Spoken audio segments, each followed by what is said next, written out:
ছেলে বৌমার জন্য কিছু করলে ছেলে হাতছাড়া হয়ে গেছে, কিছু কিনে আনছে জামাই মেয়ের জন্য, খুব ভালো, তাতে জামাই খুব ভালো। যে অনেক হাজবেন্ড আছে তার সামনেই যখন তার মা তার ওয়াইফকে খারাপ কথা বলে বা তার নামে নিন্দে করে 5টা লোকের সামনে, কিন্তু তারপরেও শুনে হাজবেন্ড চুপ করে থাকে। তোমার সাথে তোমার ওয়াইফ কি ব্যবহার করছে আর তুমি তোমার ওয়াইফের সাথে কি ব্যবহার করছো। এই দেখো বাপি এনেছে মাছ। আমাদের বাড়িতে একটা হচ্ছে ওজন মেশিন, তাই তো বাপি? ওজন মেশিন আছে, একটু দেখে নিচ্ছে। হ্যাঁ কি মাছ এনেছে দাঁড়াও দেখাচ্ছি। আমার একটা জীবন। হ্যাঁ তোমার একটা জীবন না বাবি, তোমার 6টা জীবন। তোমার 6টা জীবন, বাবাদের কখনো একা জীবন হয়?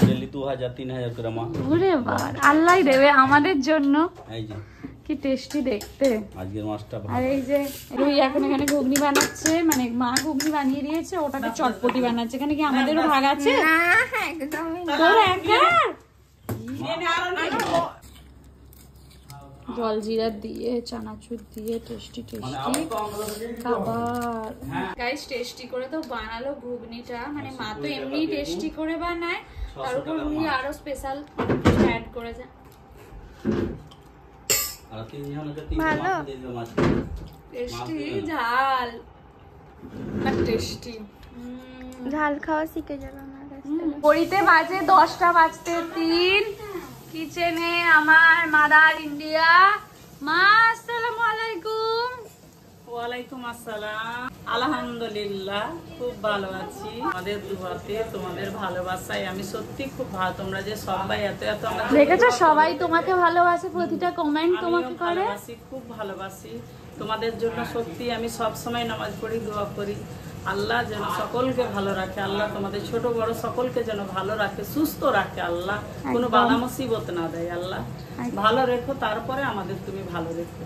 সকলকে দেখো, তারপরে আমাদের দেখো, আমার স্বামী সন্তানকে দেখো। কি রান্না হচ্ছে আজকে? বাপি তো আনলো ইলিশ, আর এই দেখো এখানে বেগুন ভাজা হচ্ছে। মশলা বলতে জিরে, কিছু নয়, জিরে আর একটু কাঁচা লঙ্কা বেটেছি। আচ্ছা, বেগুন দিয়ে আজকে টেস্টি টেস্টি ইলিশের ঝোল হবে। এটা ঢেঁড়স পোস্ত। ওয়াও, ঢেঁড়সটা কি সুন্দর অন্যরকম বানিয়েছো মা। আচ্ছা খেয়ে দেখো। এটা কি রেসিপি? আচ্ছা খেয়ে দেখো কেমন লাগে। হ্যাঁ অনেক টেস্টি। কিছু জিনিস শুধু কালো জিরে ফোড়ন দিয়েছি, খুব ভালো হয়েছে বিশ্বাস করো। এই জন্য বলে না সবজি তো গুঁড়ো মশলা দিলে তার টেস্ট কমে যায়। সিম্পল করেছো, অনেক টেস্টি হয়েছে। আজকে সিম্পল মাছ করব, ইলিশ মাছে তো এমনিতে কিছু চলে না। হ্যাঁ হ্যাঁ ঘুগনি হয়েছে। আল্লাহ তুমি দেখো সবাইকে যেন ইলিশটা খেতে পায়, সামর্থ্য দিও আল্লাহ, যেন খেতে পারে। এইটুকু সামর্থ্য দিও আল্লাহ তুমি সকলের। যারা হয়তো বড় লোক তারা হয়তো খাচ্ছে, আনতে পারছে, যারা হয়তো গরিব তারা তো পারে না, তাদের জন্য খুব কষ্ট হয়। কিন্তু কি করব, খেতে হবে। মা বলো, সবাই বলে তোমরা মা বোনেরা, খেতে তো হবে, ইচ্ছে তো যায়। একদম সবাই পারবে ইনশাআল্লাহ, চেষ্টা করলেই সবাই সব পারবে। বলে মিলাই আল্লাহ, তোমরাও চেষ্টা করবে, পারবে। হ্যাঁ, আর যেহেতু আমরা মাটনটা খাই না, বাপি বরাবরই ইলিশটা ওই জন্য বেশি আনে। আগে আমাদের দু বোনের জন্য আনতো প্রত্যেক দিন, আর এখন তো লোক সংখ্যা বেড়ে গেছে, ভাই কম খেতে। আগে ভালোবাসতো না, এখন খাই তবু। তারপরে আমার সুমু এসছে, সুমুও ভালোবাসে, তো কাঁটা আবার কাঁটা ছাড়াতে পারে না। আর এ পাশে দুধ বসিয়ে দিয়েছে, মানে বুঝতেই পারছো চা হবে। মায়ের কিচেনে এসে মায়ের সাথে এরকম একটু বক বক করে নিই, তোমাদের সাথেও শেয়ার করি মা কি করছে। গাইস আজকে তো বেডশিটস গুলো তুলে দেওয়া হয়েছে, জানো কাকিমা এখন সুন্দর করে পেতে দিচ্ছে। না পাতলে এখনো 2-4 দিন থাকতো, আর মায়ের বকুনিটাও সাথে ফ্রিতে থাকতো। মানে উপরে আসলেই মা বলে বিছানাগুলোর কি অবস্থা, যেমন আমাদের ঘরের অবস্থা থাকে তেমন রুইদের ঘরের অবস্থা থাকে। তো এখন কাকিমা এসেছে, সুন্দর করে পেতে দেবে। এই যে পেতে দেবে নয় দিচ্ছে, জানোই তো 2টো করে চাদর পাতা হয়। কাকিমা এইটা একটু মনে হয় এই দিকটা একটু, হ্যাঁ হ্যাঁ। ভাইদের ঘরের বেডশিটটাও সুন্দর করে কাকিমা পেতে দিল, আর চলো আমাদের ঘরেরটাও পেতে দিয়েছে, দেখাচ্ছি। দেখো সুন্দর করে পেতে দিয়েছে। বসেছি এখন সবাই মিলে লাঞ্চ করতে, আর লাঞ্চে কি মা বানিয়েছে তোমরা তো জানোই। চলো খাবারটা খেয়ে নিই, তারপরে তোমাদের সাথে কথা হচ্ছে। আর ইলিশ মাছ খেতে কার কার ভালো লাগে অবশ্যই কমেন্ট করে জানিও। লাঞ্চ করে উঠে দেখছি অনেক বৃষ্টি শুরু হয়ে গেছে। দেখো হঠাৎ করে এত বৃষ্টি স্টার্ট হয়ে গেছে না। এখানে নেব এখন 3 বোনের জন্য 3টে পেয়ারা, না হাতে তুলে দিলে যেন কেউ দেখতেই পায় না। গাইস জানো মাঝে মাঝে তো রাগ হয়ে যায় যে একটু ফলটা তো নিয়ে খেয়ে নেবে। জল দিয়ে না দিয়ে খাবো। আসসালামু আলাইকুম গাইস, কেমন আছো সবাই? আশা করছি সবাই অনেক ভালো আছো, সুস্থ আছো। আলহামদুলিল্লাহ আমরাও ভালো আছি, সুস্থ আছি। আর কাল থেকে এসছে পার্সেলটা, আমার নিজেরও ভীষণ দেখার ইচ্ছে হচ্ছে যে কি আছে কি আছে। যদিও আমি জানি কি আছে, কিন্তু তাও সামনে থেকে দেখার অনলাইনে দেখা তো একটা আলাদা ব্যাপার, তাই না? এই দেখো, ডাব্বা অর্ডার করেছিলাম, মানে ডাব্বা সেট প্রচুর। ওয়াও, সেটটা ছিল অনেকগুলো। এটার মধ্যে আর একটা আছে, এটা, আর তার সাথে তিনটে সেটের তিনটে সেট না, 4টে চামচ দেখে মনে হলো আরো একটা আছে ভিতরে। এই দেখো, সুন্দর কিউট না? এটার মধ্যে এটা ছিল, এটার মধ্যে এটা, আর এটার মধ্যে এটা। দেখেছো কি সুন্দর না? এটা একটা, এটা একটা, সেম এটার মধ্যেও 4টে রয়েছে, বুঝতে পারলে? আর এটাতেও তাই 4টে রয়েছে, তো এটাতেও রয়েছে 4টে, মানে প্রত্যেকটাতে 4টে করে সেট রয়েছে।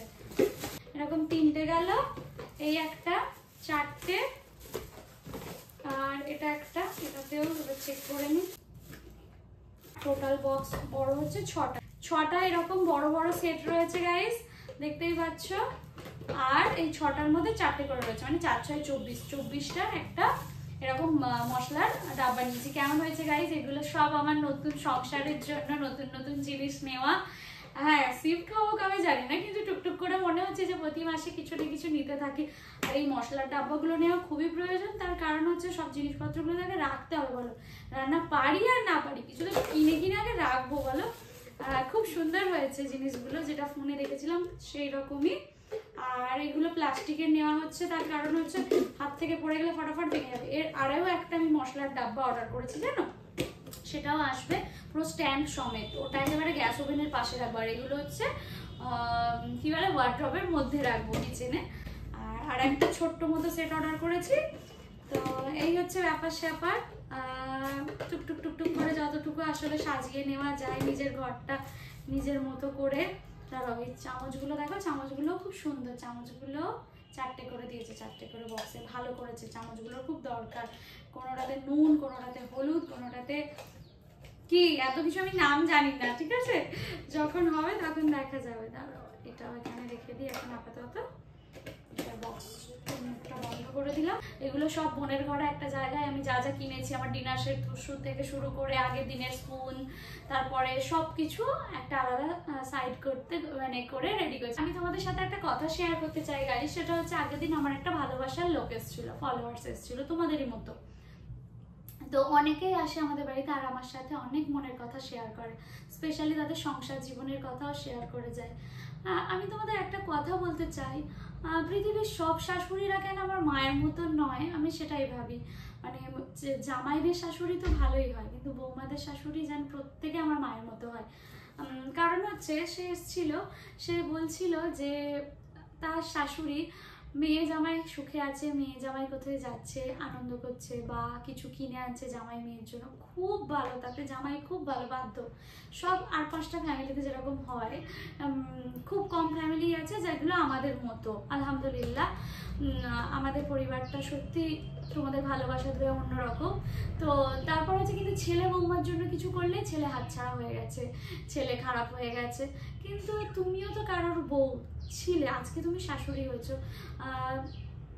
তোমার ফ্যামিলিতেও হাজবেন্ডের সাথে, মানে সেই শ্বশুরের সাথে তার ফ্যামিলির লোকেদের ঝামেলা হয়েছে, কিন্তু তোমার হাত তো ছেড়ে দেয়নি, তোমার হাতটা তো ধরেই রেখেছিল, তাই না? তো ছেলের বেলা বৌমার হাত ধরে থাকলে কিসের এত সমস্যা হয় আমি বুঝি না। সে এসেছিল, দেখো আজকে আল্লাহর রহমতে আমরা সেলফ ডিপেন্ডেন্ট, কিন্তু অনেক মেয়েরা আছে যারা কিচ্ছু করে না, তারপরে শ্বশুরবাড়িতে এরকম অত্যাচারিত হয়।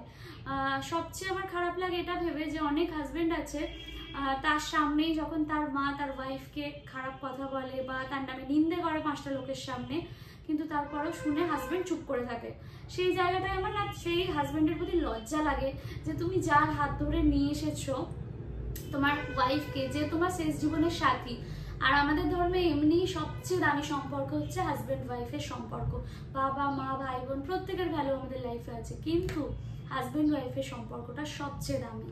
তো সেখানে তোমার ওয়াইফকে তোমার মা ছোট করছে বা কিছু, তুমি কিছু বলছো না বা তাকে প্রোটেক্ট করছো না, আগলে রাখছো না, খুব খারাপ কাজ এটা। সবসময় তাকে আগলে রাখার চেষ্টা করবে। কে কি বলছে সেটার থেকেও বড় কথা তোমার সাথে তোমার ওয়াইফ কি ব্যবহার করছে আর তুমি তোমার ওয়াইফের সাথে কি ব্যবহার করছো সেটা দামি। সারা জীবন কেউ থাকবে না, পাশে শুধু ওই একটা মানুষই থেকে যাবে, হয় হাজব্যান্ড নয় ওয়াইফ। তার মানে এটা বলছি না যে বাবা মা বা শ্বশুর শাশুড়ির ভ্যালু নেই, সবার ভ্যালু আছে, কিন্তু হাজব্যান্ড ওয়াইফের থেকে দামি সম্পর্ক আর কিচ্ছু নেই।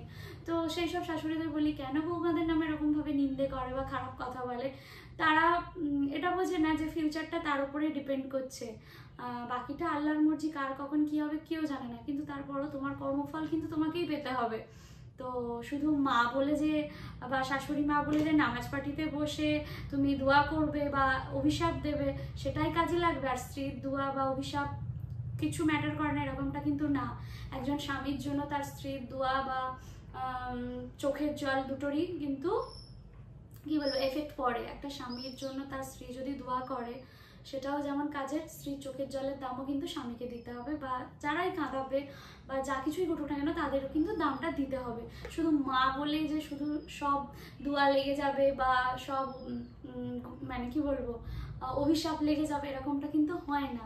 তুমি এটা যখন বলছিল আমার সত্যিই খারাপ লাগছিল যে সে কিছু করে না, একটা ভালো ফ্যামিলির মেয়ে, কিন্তু বাবা মায়েরা কেন মেয়েকে বিয়ে দেয়? শুধু খাওয়া পড়ার জন্য, সম্মানের সাথে ভালোভাবে আনন্দে যাতে বেঁচে থাকতে পারে সেই জন্য বিয়েটা দেয়, যাতে সে সুখী হয়। কিন্তু কিছু কিছু শাশুড়ি মায়েরা আছে যারা শুধু নিজের টুকুনি বোঝে, বৌমার কথা এতটুকুও ভাবে না, তার সুখ দুঃখ বোঝে না। শুধু মনে করে ছেলে হাতছাড়া হয়ে গেল, ছেলে এই হয়ে গেল। ছেলে বড় হয়েছে, তার বিয়ে দিয়েছো, সে তার ওয়াইফের সাথে থাকবেই, লাইফটা কাটাবেই তাদের মতো করে, তোমাদের মতো করে না। যদি তারা ভুল করে তোমরা তাদেরকে অবশ্যই গাইড করতে পারো, কিন্তু কখনোই এটা না নিজেদের ডিসিশন তাদের উপর চাপিয়ে দেবে, কারণ তাদের একটা লাইফ হয়েছে আলাদা। আর কিছু কিছু বাবা মায়ের কথা আমি বলছি, স্পেশালি মায়েরা এরকমটা হয়, মানে সববার কথা বলছি না গাইজ, আমি বারবার বলছি আমার মায়ের মতো শাশুড়ি মাও অনেক রয়েছে। কিন্তু আমি আরেকটা কথা বলছি, বলে আমি জন্ম দিয়েছি, আমি মানুষ করেছি, এই করেছি। আচ্ছা একটা কথা বলো তো, আমিও তো একটা সন্তানের জন্ম দেবো বা তোমরাও দিয়েছো, ঠিক আছে? তো সন্তানকে জন্ম আমরা আমাদের যখন জন্ম দিই আমরা চাই মা হতে, তাই আমরা জন্ম দিই সন্তানের। আমরা আমাদের জন্য সন্তানটাকে আনি যে আমি মা হব, কি বাড়িতে আমার হাজব্যান্ড বাবা হবে, কি সবাই জন্য আমরা একটা বেবি আনি। বেবিটা তো আর জোর করে বলে না যে মা আমাকে নাও নাও নাও। হয়তো তোমরা আমার সাথে অনেকে অমত প্রকাশ করতে পারো, মানে মতে নাও মিলতে পারে, কিন্তু আমার কাছে এটা কথা, সে তো বলে না যে নাও নাও নাও। তো আমাদের সমস্ত ডিসিশন তাদের উপরে চাপিয়ে দেবো একটা সময় পর, হ্যাঁ তোকে আমি খাইয়েছি মানুষ করেছি তো আমার সব ডিসিশন তোকে মানতে হবে, এরকমটা তো না। তুমি কেন খাইয়ে পড়িয়ে মানুষ করেছো, কেনই বা জন্ম দিয়েছিলে? সব কিছুর একটা কারণ হয়। তো আমাদেরকে কষ্ট করে আমাদের বাবা মায়েরা যখন মানুষ করে, আমাদের সেই দায়বদ্ধতাটা রয়েছে তাদের সারা জীবন দেখা, তাদের কেয়ার করা। তার মানে এটা না যে প্রতি মুহূর্তে কেউ বলবে যে আমি জন্ম দিয়েছি, আমি মানুষ করেছি, ও তো বাইরের মেয়ে, এরকমটা তো বিষয়টা নয়। তুমি জন্ম দিয়েছো, তুমি মা হতে চেয়েছো, সেই সন্তানেরও কর্তব্য তোমার সারা জীবন দেখা। কিন্তু মানুষ করেছো, জন্ম দিয়েছো বলে সব কিছু তার উপর চাপিয়ে দিতে পারো না। কারণ যেই মেয়েটা তার হাত ধরে আসছে, শুধু তার হাত ধরে আসছে, সবাইকে নিজের ছেড়ে তাকে প্রতিটা মুহূর্তে আগলে রাখতে হবে। যারা ছেলেরা আমার ব্লগ দেখছো বা অনেক মেয়েরা আমার ব্লগ দেখছো, আমার সাথে অনেকেই রিলেট করবে যেটা আমি বলছি, কারণ আজ আমার বাড়িতে একজন এসছে, শুধু এটা তার কথা না, এটা অনেকেরই কথা। তো সবচেয়ে উপরে কি বলতো, একটা হাজব্যান্ড যখন ভালো হয় না, একটা মেয়ে সবসময় সবকিছু মানিয়ে নিতে পারে তার হাজব্যান্ডটা যদি তাকে প্রোটেক্ট করে। আর সেই মেয়েটা কখনোই আগে বাড়িয়ে ঝামেলাও করতে চায় না, কিছু বলতেও চায় না, যদি তার হয়ে তার হাজব্যান্ড বলে দেয় সবটা। তো এটাই হচ্ছে বিষয়। তো আমি আমার সব বোনেদেরকে বলবো, দেখো নিজেরা কিছু করার চেষ্টা করবে, সবসময় স্বাবলম্বী হওয়ার চেষ্টা করবে যতটুকু সম্ভব। আর সব শাশুড়ি মায়েদের বলবো, যারা এরকম ব্যবহার করে তারা একটু নিজেদের ভবিষ্যৎটা ভেবে এই ব্যবহারটা করা উচিত। শুধু মা বলেও না বা বউ বলেও না, যে যার কর্মফল তাকে পেতেই হবে। শুধু মা বলেই সব গুণা মাফ আর বউ হলেই সব গুণা তার ঘাড়ে, এরকমটা কিন্তু হয় না। প্রতিটা ছেলেকে বলবো যে একটা মেয়ের দায়িত্ব নিয়ে তুমি আসছো, তো সবসময় তাকে আগলে রাখার দায়িত্ব তোমার। আর কখনো না বউয়ের কথা শুনে মা বাবার সাথে কোনো খারাপ ব্যবহার করা উচিত, না বাবা মার কথা শুনে বউয়ের উপর খারাপ ব্যবহার করা উচিত। আর স্পেশালি যদি কোনো কুচুটে ননদ আমার ব্লগ দেখে থাকো, তাহলে আমি বলবো আজ যদি কিছু তুমি খারাপ করো না, কাল তোমার সাথে ইনশাআল্লাহ ঘটবেই। আল্লাহ সবার জন্য কর্মফল লিখে রেখেছেন। তো সবাইকে আমি বলবো ভালো থেকো, সুস্থ থেকো, আর সবাই সবার খেয়াল রেখো, আর চেষ্টা করো একটুখানি মানিয়ে আগলে নিয়ে চলার। অনেকক্ষণ ঘুমিয়েছি জানো, তারপরে বোন ফোন করলো, তা আমি ভাবছি ও নিচে আছে, ও আর রুইয়ের ঘরে শুয়ে কি দেখছিলি? ভূতের মুভি। ভূতের মুভি দেখছিল, দুটো আস্ত ভূতের মুভি দেখছিল। তো এবারে যাচ্ছি সবাই মিলে নিচে, মা নিচেটায় দুপুর থেকে একাই ছিল, বোধহয় ঘুমাচ্ছিল এই সুযোগে, আসলে সময় তো একদমই পায় না সকাল থেকে দুপুর অবধি। যাই হোক চলো, বোন মাথাটা নিয়ে গেছে চার্জারে, আর আমি নিয়ে যাবো তারটা। চলো যাওয়া যাক। বোন টিউশন থেকে ফেরার পথে 3 বোনের জন্য 3টে চকলেট এনেছে। কত বড় হয়ে গেল না বোনটা আমার। আর সকালবেলায় মা চাউমিন বানিয়েছে, রাতে আর ব্লগটা এন্ড করিনি। বৌমার আবদারে সকাল সকাল মায়ের বানানো চাউমিন রেডি। তো চলো দেখা হবে তোমাদের সাথে নেক্সট ব্লগে, বাই।